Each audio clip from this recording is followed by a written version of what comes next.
Hello and welcome back to the Future of Figure Skating. My name is Anna Keller and my guest today is Rob Koehler. In many previous episodes, my guests have brought up how athletes' needs should be centered in sports and how far we are from prioritizing the well-being of skaters. What would it take to increase the power of athletes to influence the decisions that govern their sports? Where else in the Olympic movement is progress being made? What can we learn from sports where players' unions and other collective bargaining is common? To answer some of those questions, I turn to Rob Koehler, the Director General of Global Athlete, an organization that helps athletes to organize and speak out on the issues they care about. Rob was previously the Deputy Director General of the World Anti-Doping Agency, the most senior of many positions he held at WADA between 2002 and 2018.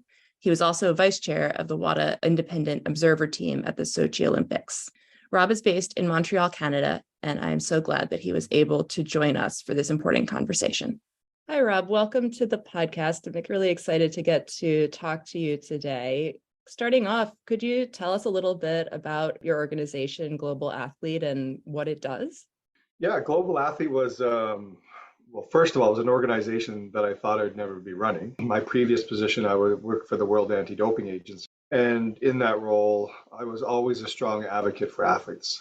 So much so when even the executive committee of WADA or the management of WADA were making decisions and the athletes weren't happy with, I encouraged them to speak up and to use a voice and to, if we weren't listening, then go public with it. Not always a popular approach, but sport and anti-doping is all about athletes. They have the most to gain, the most to lose. And when I left the World Anti-Doping Agency, I was approached to see if I'd be interested by athletes and by by Fair Sport to see if I'd be interested in setting up an organization that was athlete-run and athlete-led. And I said, yes, I could be interested, but I have three conditions. One was funding couldn't be attached to decision making. And the reason I said that was from my experience working in international sport is a lot of times when money was driving the engagement of athletes, they were being forced down paths where they necessarily didn't want to go, but were afraid of losing funding. So they end up supporting organizations' mandates versus the athlete mandates. The second was I wanted to meet with the professional leagues, the unions and the leagues to talk about whether there was space in this area for another group. And the third, which I think was the most important, was bringing athletes from around the world for a 2-day brainstorming session, and which we did. And the first question was, what is and what could be established and what would it look like? How would it act? And from that 2-day brainstorming session, it was agreed that an organization like this was needed. We came up with a strategy, and the underpin values is it has to be grassroots, athlete driven, and we need to be the voice and advocate and work with athletes, and they should drive everything we do. So it was a movement that was built by athletes and developed by athletes, and I think to this day, it's still everything we do is driven by athlete opinion, athlete positions, and that's kind of where we started. 1 month into when we launched, we had an email from Irish karate Irish athletes in Ireland competed in the sport of karate, indicating that they were being blocked out from sport because the president of Irish karate was given a vote of non-confidence and was kicked out of the federation. And instead of leaving, he decided to set up his own executive committee and told the athletes, if you didn't support me, I would block your entry to the European Championships, which was a qualifier for Tokyo. They had tried to reach out to the IOC, to World Karate, to the National Olympic Committee of Ireland, and had no success. So they reached out to us, and we strategized with them, developed statements, went public, and within 24 hours of us going public and doing some behind-the-scenes work, the World Karate Federation indicated and reversed the decision and said, yes, you can come to the European Championship. That was the first real win we had on our belt when we were very green, very new, but stuck to everything that we did, everything that we wrote, every strategy we developed was signed off and agreed by the athletes, and they have the final say. That's kind of the birth of Global Athlete, and that's kind of the first win we really had for representing athletes. That's great. And so it's grown from being more than just focusing around anti-doping issues, but what are some of the other areas that athletes' voices are needed to be heard in these systems? Yeah, I mean, I think I look back at, and this is the hard part, is a lot of people get frustrated when you're in this space because it's very difficult. Sport is resistant to change. They don't want to change and they like it the way it is and want to maintain the 20-year or 40-year history and keep it the same way. But if I look back, some of the things we've been involved with that athletes have pushed for, Rule 40, which is a rule that has limited Olympic and Paralympic athletes, the ability to promote their likeness, to own their likeness, to thank sponsors. And Athletes Germany, which is an independent athlete group in Germany, actually took the IOC to court and won a ruling where athletes should be able to help with their likeness and thank sponsors and potentially do commercials during the games, where before were totally blocked out. And we worked with various athlete groups to integrate, to help them force and push change within their national Olympic committees. The other, I think one of the big things was Rule 50. It's hard to believe 3-4 years ago, an athlete couldn't take a media conference to talk about social racial justice, couldn't talk about anything they wanted to believe in, whether it was politically, as long as it was in line with the UN Charter of Human Rights. They were told if they did that, they would be banned from the games or they'd have their medals removed.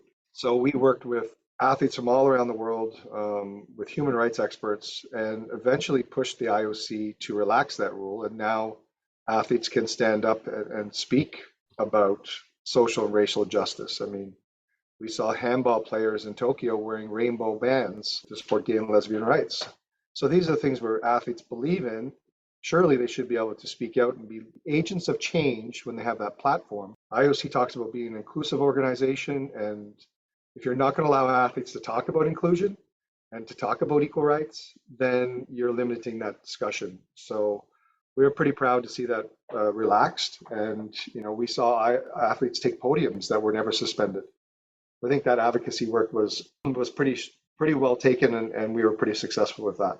Postponement of the Olympic Games prior to Tokyo. The IOC was asking for 4 weeks before they made a decision, telling athletes to continue to train. Meanwhile, all their communities were being locked down and told you need to stay at home. And we saw athletes jumping fences, getting into facilities and breaking laws. And athletes were fed up, and an athlete movement was led and pushed the IOC to make the decision within a week of statements being made. Allowing women to bring breastfeeding babies to Tokyo, that was prohibited. We end up working with 12 women-led breastfeeding organizations in the US to go out with a statement and a full-page ad in the New York Times to call out how ridiculous this was. You're separating a young mother from her newborn, and it was totally against every right a mother should have. The day before it was going to be published, the IOC changed their decision, and we were advocating with the athletes for it. And we look at the issues related to Russia. The Ukrainian athletes reached out to us just moving into the Beijing Paralympic Games and indicating that how can Russia and Belarus be competing at these games when they just invaded a peaceful country. Worked with them, worked with the Ukrainians, and end up with hundreds and hundreds of Olympics and Paralympians signing a letter to the International Paralympic Committee. And on the eve of the Paralympic Games, the Russian and Belarus athletes were removed from competition. I could go on. I mean, there's so many different things that we have done that athletes have asked us to help with and to work with them that has led to success. And the most recent, I think, which we're still working on, is the abuse crisis happening in sport in Canada, across all sports, whether it's physical, sexual, emotional abuse, and pushing the government to hold an inquiry. We have been successful with, again, it's not just us, it's an army of athletes and advocates pushing for change to have a committee hearing in status of women in Canada, another committee hearing in the Heritage Committee for government officials to bring in advocates, to bring in survivors, to share their lived experience, and to hopefully come up with a solution that can enhance and improve safer sport in Canada and, more importantly, globally. Because we have issues from everywhere that athletes come up and reach out to us where there's been abuse and there's nowhere to turn. So I think that's where we want to see advocacy move in the future too. Sport is supposed to be a safe place, it's supposed to be an inclusive place, but oftentimes we find it's not being that. So that's kind of where we're pushing for change. Yeah, and I could really see how athlete driven those campaigns are because they're covering so many different spaces and sports and issues that as things come up, there are the need to respond to what the emerging situation of the moment is. If you wouldn't mind giving a little bit of an overview of how we should think about sport organizations through the Olympic system and then through professional leagues outside of the Olympic system. I know that there are so many acronyms and it can be quite confusing to think about who's operating at what level, but maybe to be able to set a bit of a grounding for the rest of our conversation, if you wouldn't mind giving a little bit of an orientation there. Yeah, I mean, so under the current system, you have, we often joke it's the mothership. It's the International Olympic Committee who really drives international sport when it comes to quote unquote Olympic and Paralympic sport. They have links directly with the international federations who have responsibility over whether it's World Aquatics, World Athletics, so each individual sport, figure skating. And then underneath that, of course, you have national sport organizations that respond to the international federations. And then you have national Olympic committees who basically field teams. So they are, I often joke that a lot of national Olympic committees are glorified travel agencies because they provide kit and health and well-being support during the games, but they don't produce athletes. That would be under the national level, and then international level hosts competitions for them. And that kind of is replicated in the Paralympic system as well. And one of the things we have done in the past is we did a study looking at the Olympic movement and how that compares to the professional sports. And the Olympic movement claims, well, they are actually a non-for-profit. And we did a comparison of what other non-for-profits were out there, such as the YMCA, the YWCA, United Way, and quickly realized that the IOC, because they get all their money from broadcasting rights and TV rights and sponsors, they replicate more of a professional sport league. And that's how professional sports run. I mean, they make all their money off of broadcasting and sponsors.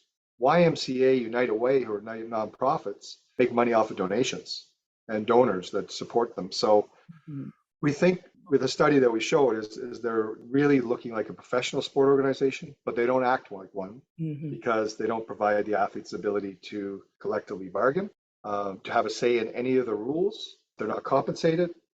So all of the things that sport should be, the IOC is not doing that. And they're bringing in, I think last year was $1.7 billion per year in revenues that are distributed to national Olympic committees, international federations, museums, Olympic Solidarity, continental associations, broadcasting organizations. And then if you go all the way down to the bottom, there's through grants, there's about 4% that goes to athletes. And when it comes to actual money and support, it's closer to 0.05%. So compensation is not there. And one of the things that we want to push forward for is this whole idea of collective bargaining.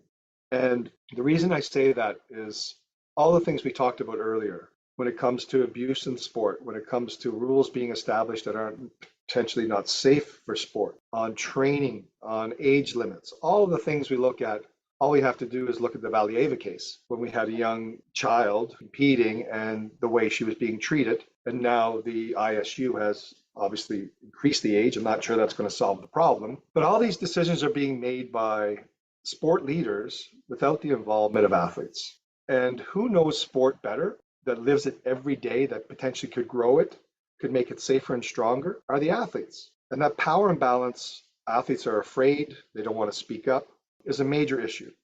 And on top of that, collective bargaining also does another thing. It demands transparency. And within the Olympic sport, we see very little transparency in terms of finances, very little transparency when they do commissions or reports or investigations. That's all lacking. And if athletes had representation, they would be better placed where they're not putting themselves out there all the time, but they have people representing them to shield them and to protect them moving forward. And that's where we think it shouldn't be a threat to the International Olympic Committee. It should be an opportunity, because if we look at all professional sports that embrace collective bargaining, they have grown exponentially in terms of revenues, in terms of safety. While not perfect, it's much better than what we're seeing within the Olympic movement now, where current athlete committees are controlled and run by the organizations they represent. Right. I mean, seeing the difference, and I had looked at that report that you referenced, and just the dramatic difference between, 4% of funding going to athletes in the Olympic system versus 60 to 70% in the large professional leagues.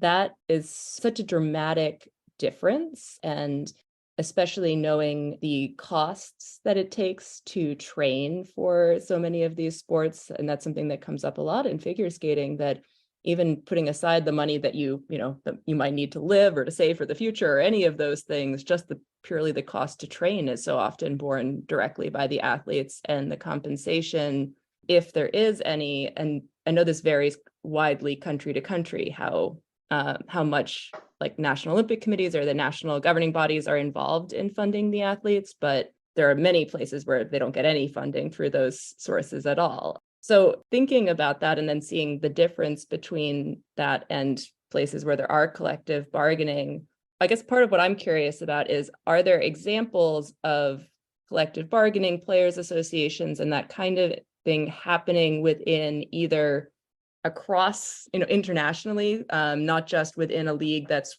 within a country, but looking at international situations? And also, does it happen in individual sports? Because I think that's another area where I try to picture how it translates from leagues of professional teams into a sport that is mainly individual. Yeah, I mean, there's no question your point is very valid that it's easier to collectively bring teams together than individuals. There are examples of collective approaches in team sport, one, for example, being under the auspices of World Players, where you have FIFPro, which is the union actually for football slash soccer players internationally that represent and are voices for those athletes. You have the same in rugby, you have the same in similar sports that are international team sports. We started to have a breakthrough a little bit, and when we talk about individual sports, Global Athlete helped establish and launch two different organizations when we look at individual sports. One was the Athletics Association, which was led by Christian Taylor and Emma Colburn, and they collectively got together with track and field athletes, both sprint and long distance and field athletes, and establish an organization. And the reason they did that to start was the Diamond Leagues, which is where all athletics athletes make the majority amount of money in the Diamond League European Tour, basically. And the league unilaterally said, we're taking away all throwing events because it's too much time, media, we don't have the much TV space. So they were basically taking the opportunity for this select group, removing them from an opportunity to earn money. So the Athletics Association collectively got together, the sprinters, the long distance runners, the high jumpers, all united to support, hold on here, we need to support our brothers and sisters in that sport and in that discipline, and potentially not show up to events if we have to. And they were successful.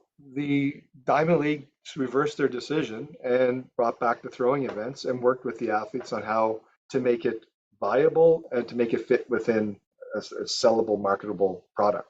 So they were successful there. We also worked with swimmers through the International Swimming Alliance to establish a collective.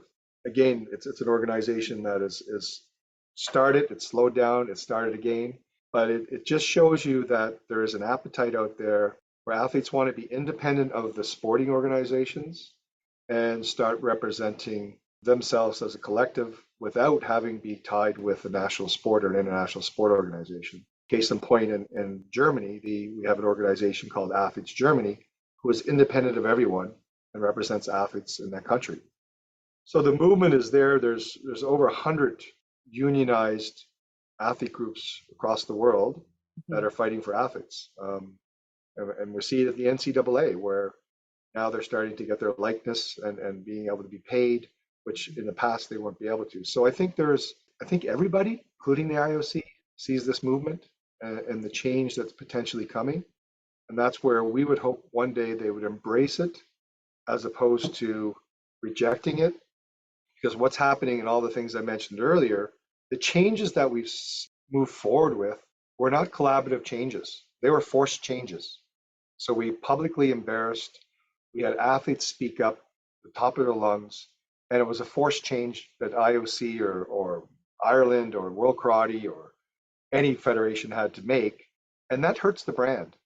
And we'd rather see a collaborative approach to say, how can we make this work together for the better of everyone, for safer sport? I talked about more inclusive sport, and to have a lot more transparency that's not there today. And I think if you get that, and it's, I said earlier, it's proven by professional sport, it's going to grow the brand, it's going to grow the movement, it's not going to hurt it. And I hope one day we get a strong leader that has the background in unions or understands the big picture and embraces that, because forced change continues to erode the brand. And when the brand erodes, the athlete's importance starts to erode. So it's a big ecosystem that just falls together.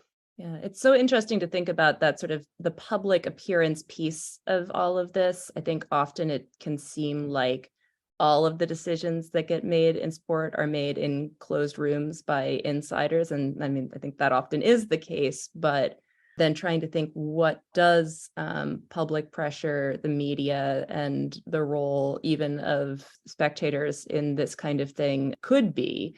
With figure skating, I think we often see this sense of the decisions are made through the ISU, made by the national federations, and that there is such a pressure to maintain the status quo, and that nobody wants to be too critical, because the idea that being critical would hurt the sport. Whereas I think we will see examples, and this has been interesting looking at some of the discussion recently about US figure skating versus what happened with US gymnastics. And it would be much better to proactively make changes than be forced to by an incredibly public scandal. I mean, obviously, the real problem is the abuse, not the scandal, but the idea that somehow by trying to keep everything quiet, you'll be better off in the long term.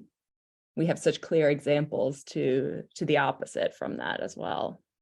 Yeah, and I can't share the details of the story, but when you look at ISU, okay, or you look at skating, athletes had a grievance and they were right in their grievance, and we wanted to work with them and stand up for them. And the response was, we're in a judging sport, and if we start speaking up and we start getting loud, that's going to affect us, because that's what happens in our sport. If you're a troublemaker, you will find your scores being not what they should be, or you will find access being limited, which is telling in itself. And it's not limited to skating, it's limited to other sports, but we have dealt directly with international skaters that have had issues and have backed down because it's just the risk reward for them wasn't there. And that's sad, it's depressing, and that's why if these athletes didn't have to stand up for themselves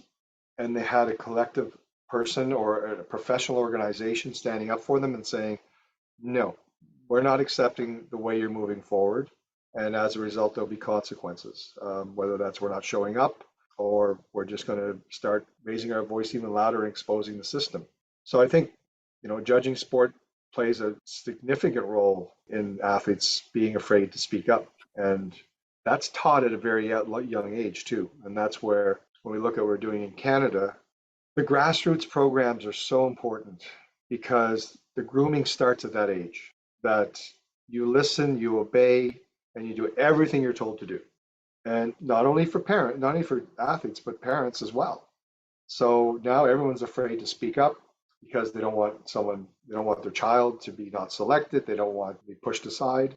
This whole culture of silence that becomes normalized, and having to accept everything that's in the sport is, go back to the power imbalances. It's hurting sport quite a bit, and it's hurting athletes. And a lot of athletes we've spoken to are more damaged coming out of sport than they were going into sport, and that's telling as well.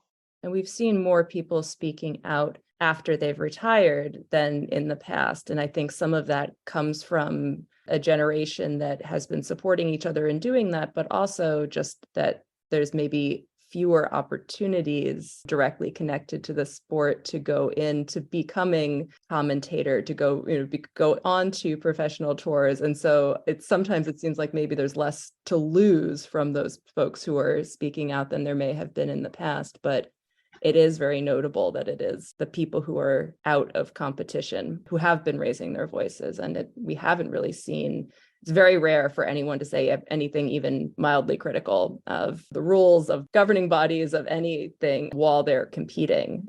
It's that fear. Yeah, most of the athlete advocates or athletes that speak up are mid to end of career or out of career, where they've experienced whatever they've experienced and have said, okay, I've got a few years left. I want to force change to make sport better than I found it, to leave it in a better place than I found it. And even when they're out reflecting on, my goodness, I do never want to see a child go through what I went through. And there's that guilt that potentially comes through, or there's just that pure desire to say, I want to see sport in a better place. And that's what we when we look at athlete advocacy, one of the things that we never do is we never push people to do anything they're not ready to do. And we don't chase issues. We wait for issues to come for us or athletes to come to us. Obviously, if we see something major happening, we will reach out and see if they want assistance, but I would say that's probably a 5%. The rest is athletes coming to us and looking for help and looking for assistance. You just look at, in Canada, all the figure skaters, an organization was established, Figure Skating for Change, and the athletes that have been silent because they don't want to come forward, and that's okay, but at least they're getting behind an organization to push for change in Canada. And that's the whole idea of the collective. In Canada, there's over 600 gymnasts that have come forward with lived experience of physical, sexual, or emotional abuse. Of those 600 plus, only 5 people or 6 people, or maybe 10, have come forward and shared their lived experience. That's okay. Not everybody is positioned, not everyone is mentally ready to do these things. I know some people don't want to relive the trauma. So we never push advocacy. You have to be ready for it and you have to be willing to do it. And if you're supported, it makes it a lot easier. The whole idea of the saying is divided, we fail, together we're stronger is kind of the way athlete advocacy is successful, when you have people working together. Yeah, absolutely. Since we're talking about what's going on in Canada, could you tell me a little bit more about how this effort came about and what the goals are and sort of where you are in that process? We kind of got thrown into it a little bit, to be honest.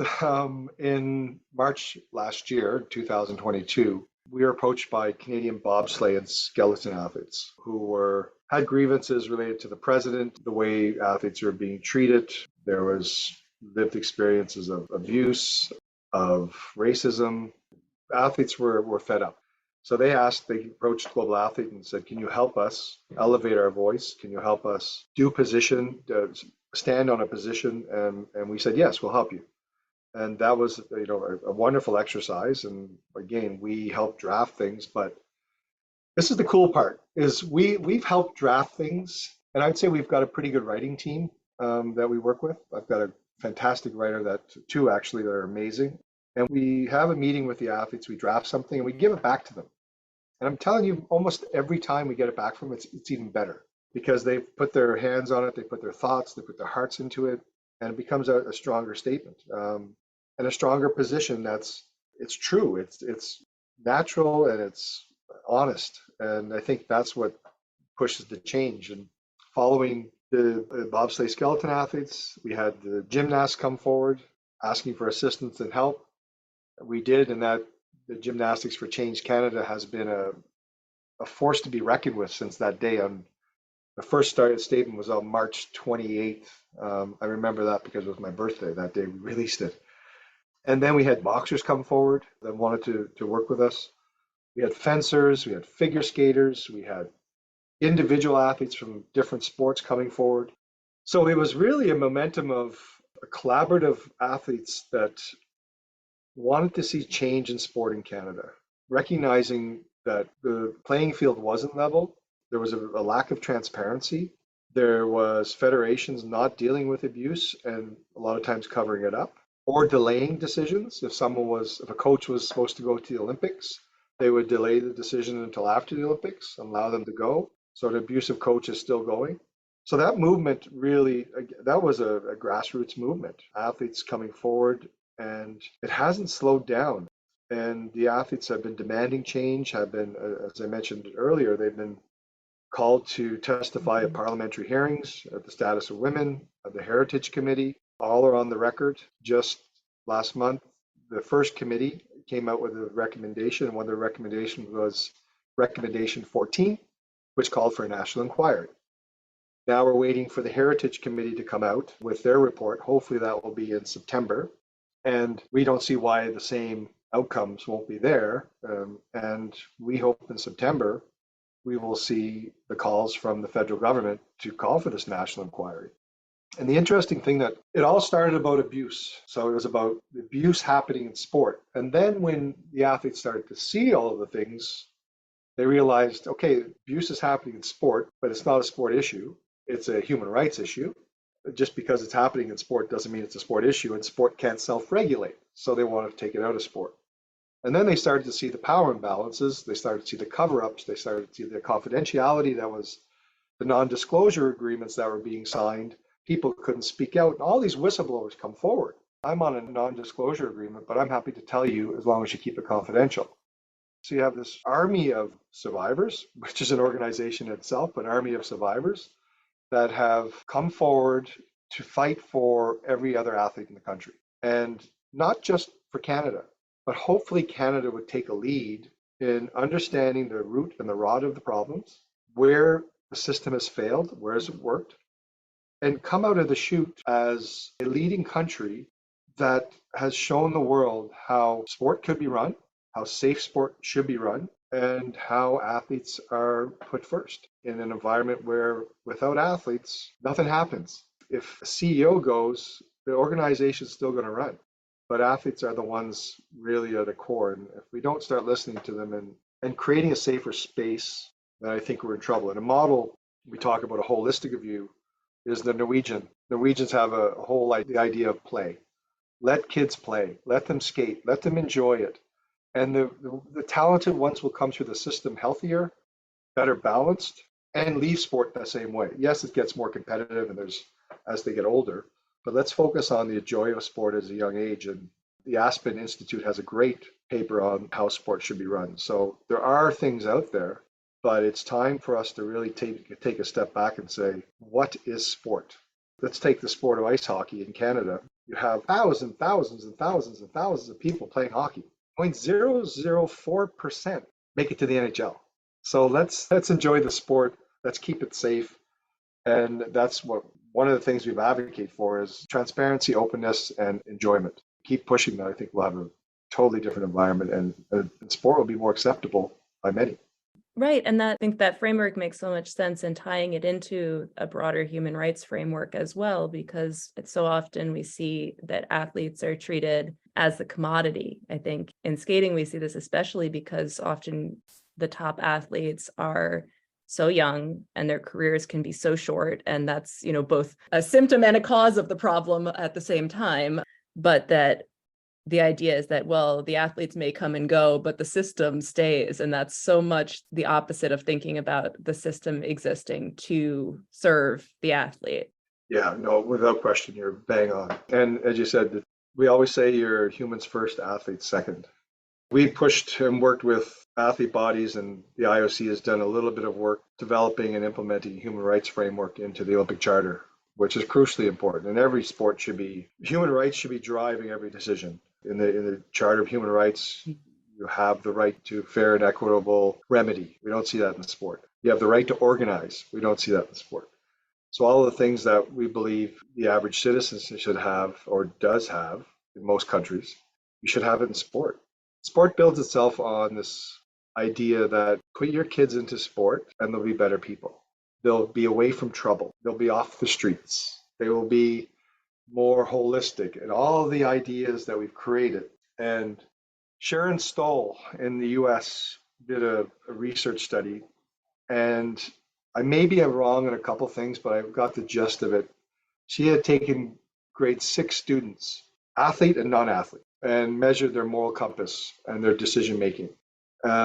After 6 years, she's brought those same people back and looked at the athlete and the non-athlete. Who had the stronger moral reasoning and better ethics was the non-athlete.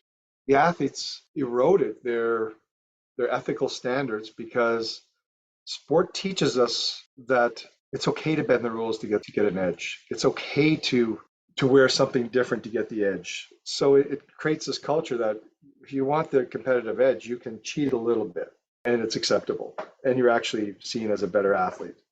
So it's a whole discussion on how we improve sport. But from our perspective, as I said, we're all about equal rights, collective bargaining, making sure there's a balance of power moving forward. We talked a little bit about athlete commissions and sort of the ways that representation inside of the system does not produce the same as athlete representation that is independent. But could you speak a little bit more about that and why athlete representatives are not sufficient? So I'm going to start with a caveat. This is not a hit to individual athletes sitting on those commissions. So the last thing we want to do is criticize individual athletes. But we will criticize is the organizations that have created the structure that suck athletes in and make them complicit. Let me give you the example. The International Olympic Committee has an athlete commission. When they are voted at the Olympic or Paralympic Winter or Summer Games some are voted in, some are appointed by the president. And I think it's almost a 50-50 appointment versus appointment. One is when they come in, they are required to sign the Olympic oath. And when you sign the Olympic oath says you must defend and support all decisions of the IOC. So how can you represent athletes when you're told you have to represent the visions of the IOC? And athletes that are voted onto the commission, let's say at the Olympic Games, they don't go back to their constituencies of 10,000 athletes at the Summer Olympics to go back and say, listen, we're passing a rule on this. What do you think? They don't do that. And not only do they not do that, but speaking with athletes that have been on these commissions, some that have resigned from the commissions, when you start to speak up, you find yourself pushed aside, cast aside, and really not included. So they're looking for a structure to justify and support what their decisions are. When I say they're, the IOC. And the IOC has replicated that globally. So it's at the National Olympic Committees, it's at the international federations. For the most part, I mean, obviously there are some structures that are outliers, and you have athletes that are strong and independent. I'll give you an example of the World Anti-Doping Agency Athlete Commission, when it was led by Becky Scott. But that was an individual that said, I'm not putting up with this. I'm speaking up. And the committee got behind her and they all stood up and they weren't afraid. But retribution is real. So that's the structure they built it in. And to go a little bit further to give everyone an idea of how this potentially happens is, so an athlete, you sign an Olympic oath, you have to support the IOC decision. One of the leading senior members of the IOC, Richard Pound, he spoke up in Pyeongchang against the IOC on their position on Russia because of the statewide institutionalized doping. And he was very vocal against the IOC decisions. And Richard Pound said this himself, so this is not anecdotal. He was pushed off of marketing commission. He was pushed off commissions that he was involved with. He was cast aside, eventually came back because he started to toe the line. The most senior member of the IOC is being treated that way for speaking up and speaking their opinion. What message does that send to every athlete who has zero power? It sends a message that, listen, it's a nice club, it's good benefits, enjoy it, do your 8 years, and go on, and hopefully you get a consulting job. So it's a structure that has been created by the sports that really sets athletes up for failure. And it's a travesty, to be quite frank. Mm-hmm. So within the ISU, there's an athletes commission, and then there's one representative from that commission that sits on the decision-making council. And I don't think I have ever, I may be, doing a disservice here, but I don't think I have ever seen those athletes speak publicly. Even speaking publicly to represent the ISU's position. It's very interesting that it is an entirely behind the scenes role in how those work. I also do know of some athletes in various places on the technical committees and in different spaces who are, doing a lot of work and advocating for their positions within those spaces, but that has more to do with their own ability to be strong advocates and organizers as individuals than it does with their position. But when you see, for example, the ice dancer Evan Bates, who is one of the athletes who doesn't have an Olympic medal because of the delays, has been speaking out through what the efforts organized by the U.S. Figure Skating Association, but he's also a member of the Athletes Commission. And so he may be doing that advocacy behind the scenes, but nothing of that is showing up through those international spaces. So it's interesting to see in what limited ways it happens. And that athlete advocacy that has been happening is at the behest of the National Federation, not maybe very well supported by those athletes as individuals, but it's not being organized by them independently. So just, trying to look at these few examples that we have and poking at it, you start to see all of those patterns that you're talking about show up. Yeah, no, absolutely.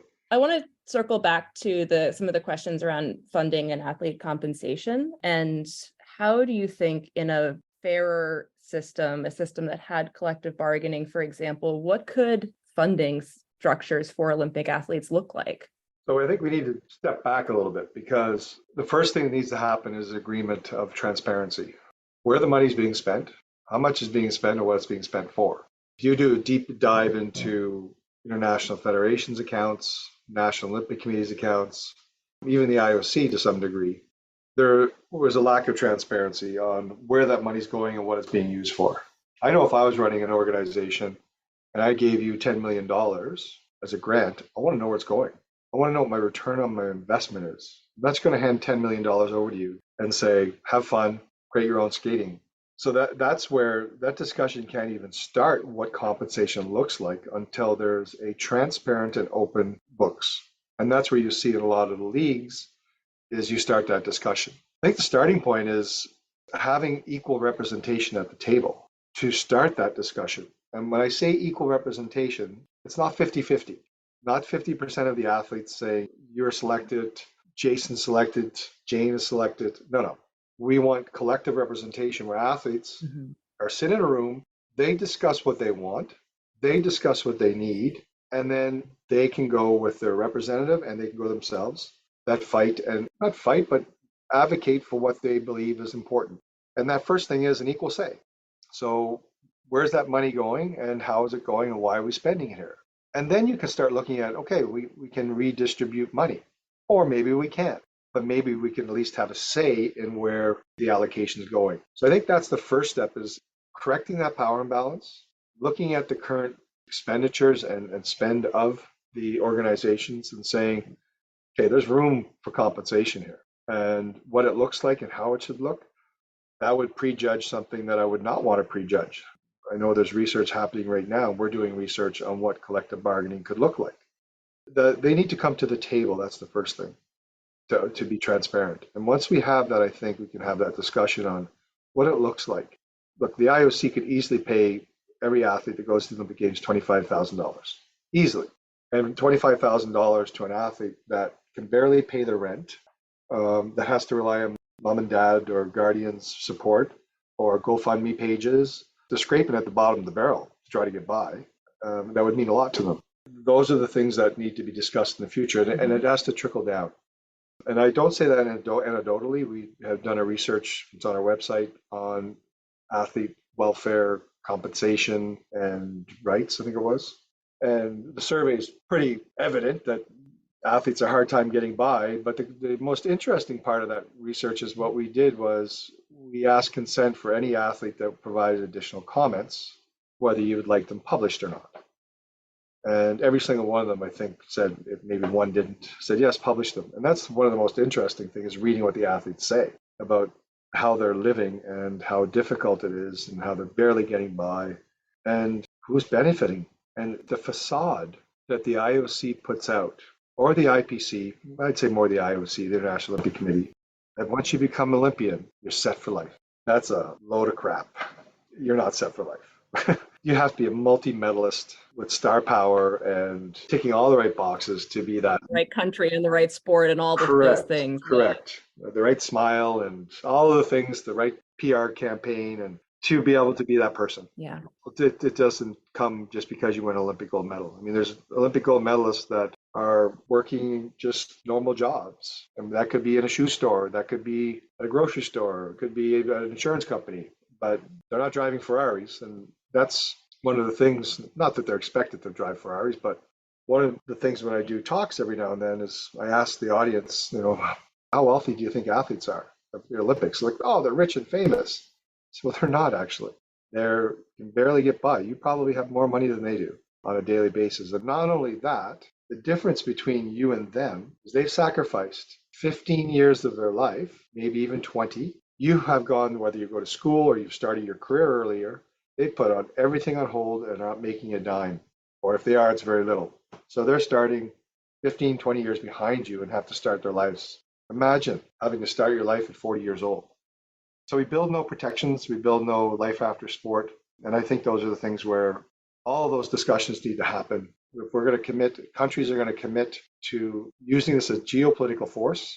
How do we ensure that these athletes are protected in terms of compensation, health insurance, well-being, support, all of the things that if you're an employee relationship, you tend to get.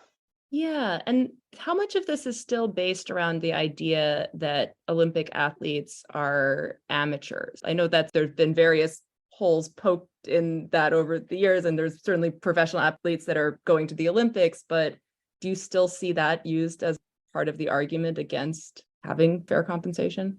I don't think they use it as an argument, but I think it's the general population sees an Olympic and a Paralympian as an amateur, except for, the basketball players, the hockey players, the professional leagues that come and play sport at the Olympics.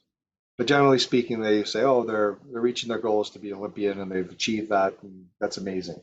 I think that's the surface level. I'm not sure the IOC anymore promotes that this is all amateurism, because at one point, as you well know, as athletes could not earn a penny. And if they earned a penny, they're no longer qualified. Now they can, it's not easy, but they can go get sponsorships, they can go raise money, they can do whatever they want. But it's a hard ask, and it's so hard to get sponsors. Only a select few get them. So the amateurism, I think, is a undertone that people see, but they know it's not reality anymore. Finally, I wanted to ask you a little bit more about the work you're doing around the continuing bans on Russian and Belarusian athletes participating in the Olympics and other international sport. That's something that Global Athlete's been very vocal about, and you mentioned working with Ukrainian athletes, but could you tell us a little bit more about overall where the status of that is? Figure skating's made the decision to continue the ban for another year, but we also saw that Russian coaches, Russian officials are still going to the meetings. There are certainly holes in that ban.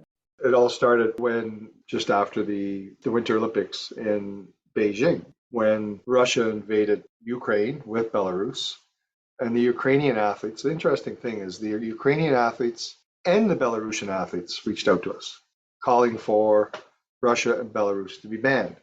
On that letter that was signed, you'd have to look at the details, but it's there on that letter, the original letter that was released in February 2022, is you had the chair of the Russian Athlete Commission and her teammates sign it as well to ban Russia and Belarus.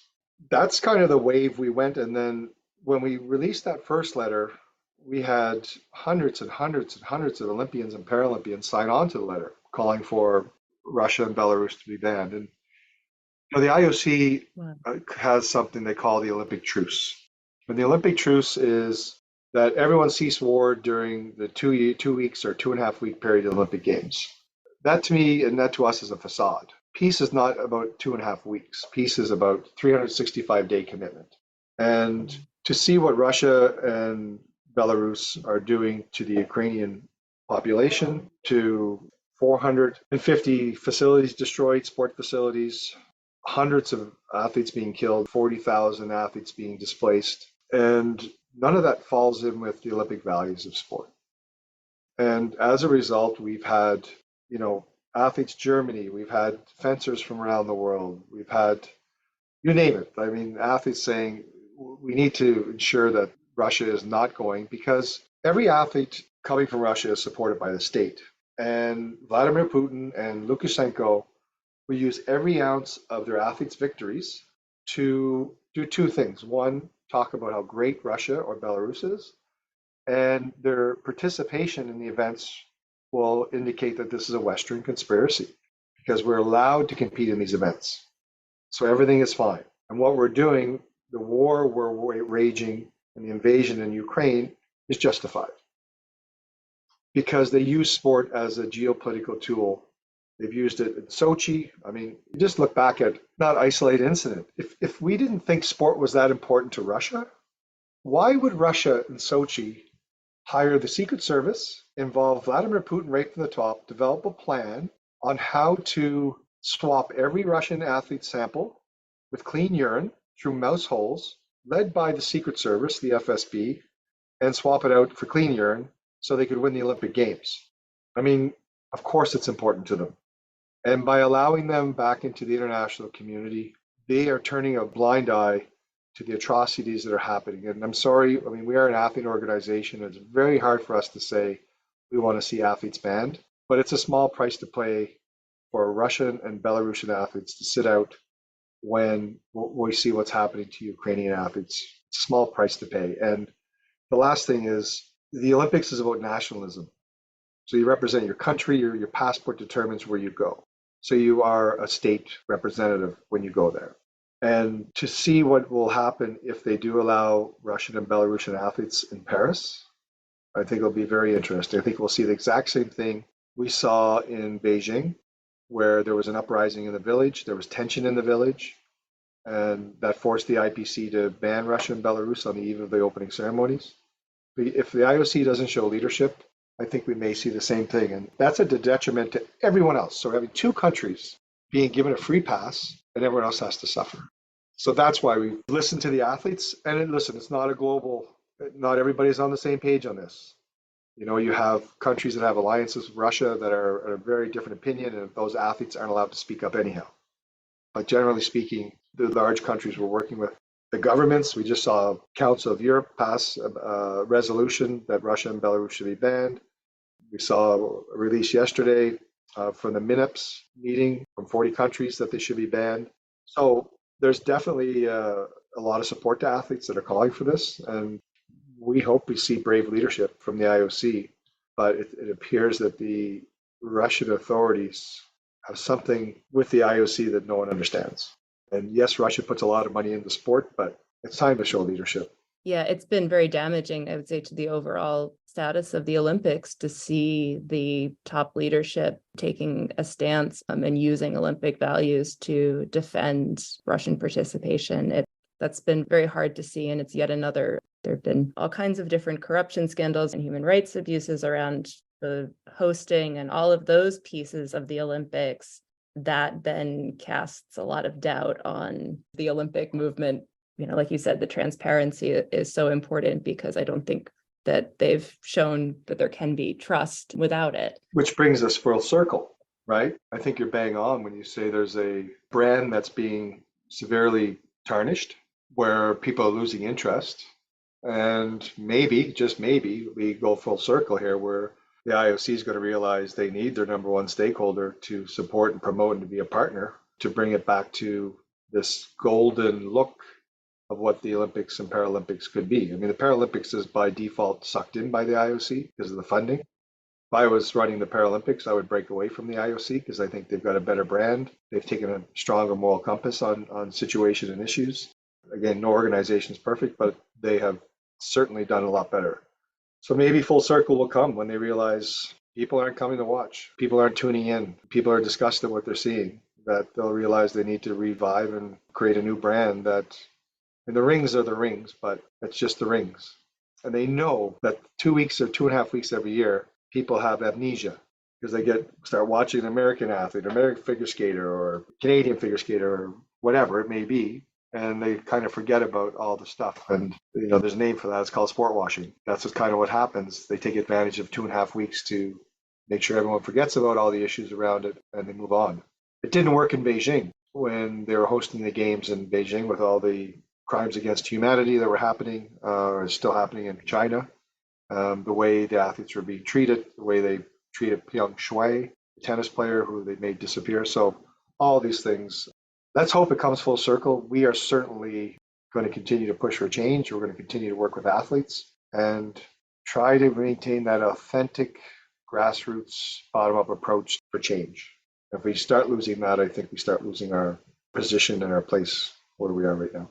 Yeah, thinking about with Beijing and then tying it back to Sochi is so important. And with the way that the ISU has been responding, it's great that the ban continues. And it was very interesting talking to other fans and people who follow the sport beyond the Olympic year to say that it was one of the most enjoyable seasons that we've had in a long time, because there wasn't this sort of suspicion in the back of your mind that, yes, those Russian skaters are very talented and great, but are they maybe cheating? And even if they're not, that they're coming from very abusive training and that you're going to see a new one again next year. All of these things that have made the sport in a lot of ways less interesting as for the spectators, and certainly a worse place for most of the athletes. And that part of the conversation, the doping, the abuse, none of that has connected into the statements that the ISU has made. They've been purely about the war,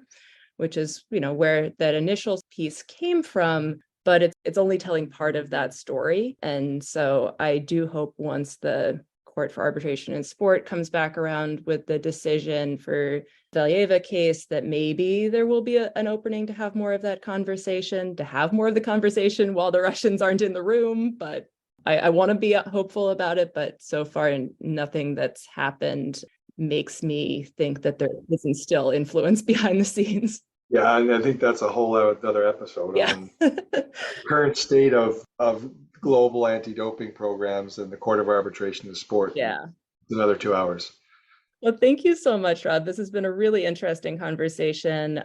All of the conversation around athlete power and athlete voice is so connected to everything else that I've been trying to talk about with this podcast. And just so many of the conversations have been leading to that space. So it's great to focus on that. And I'm sure that we will continue to circle back around to that point, because I do think that there's only going to be more drive for athletes to speak out. My pleasure, and thanks for having me. Thanks again to Rob for sharing his time and the work of Global Athlete.